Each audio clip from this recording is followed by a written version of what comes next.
നീ വിളിച്ചിട്ട് എന്താണ് ഈ ഫോൺ എടുക്കാത്ത? ഞാൻ തുണി വിരിക്കുകയായിരുന്നു. ഈ 5 തുണി വിരിക്കാൻ നിനക്ക് ഇത്രയും സമയം വേണ്ടല്ലോ. നിനക്ക് എന്താടി ഒരു പരുങ്ങല്?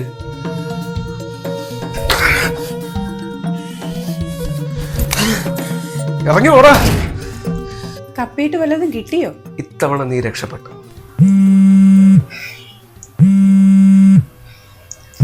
ചേട്ടാ ഇങ്ങനെ കിടന്ന് വിളിച്ചുകൊണ്ടിരിക്കരുത്.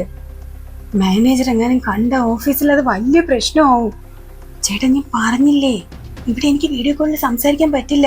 മിസസ് മായ, ഇങ്ങനെ ആണുങ്ങളെ വിളിച്ച് ഓഫീസിൽ ഇരിക്കാനാണെങ്കിൽ നിങ്ങൾ ഇവിടെ വരേണ്ട കാര്യമില്ല. ഇത് തന്നെ ലാസ്റ്റ് വാടിക്കാണ്. ഇനി ഇതുപോലെ വല്ല ഞാൻ കണ്ടു കഴിഞ്ഞാൽ ഉറപ്പായിട്ട് ഞാൻ റിപ്പോർട്ട് ചെയ്യും. സോറി സർ, ഇനി ആവർത്തിക്കില്ല. ഈ ഉടുപ്പിട്ട് ഞാൻ നിന്നെ കണ്ടിട്ടില്ലല്ലോ. ഇത് ആരാണ് നിനക്ക് വാങ്ങിച്ചെന്ന്? ആരെ കാണിക്കാനാ ഇത് ഇട്ടോണ്ട് നമ്മൾ റിസപ്ഷന് പോകുന്നത്? നാവിന് ലൈസൻസ് ഇല്ലെന്ന് എഴുതിയേ ആവശ്യമില്ലാത്ത കാര്യമൊന്നും പറയരുത്. നിന്നെ കുറിച്ച് പറയാനുള്ള ലൈസൻസ് 8ഉം 8ഉം ഇട്ടെടുത്തവനാണ് ഞാൻ.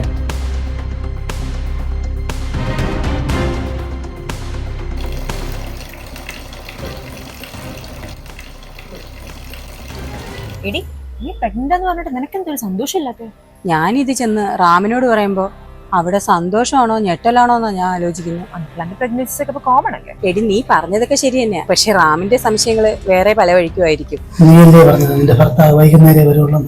ഞാൻ അറിഞ്ഞ അയാൾ യാത്ര ക്യാൻസൽ ചെയ്ത് ഇപ്പം അവന്റെ കയ്യിലെങ്ങാനും കിട്ടിയാണ്ടല്ലോ.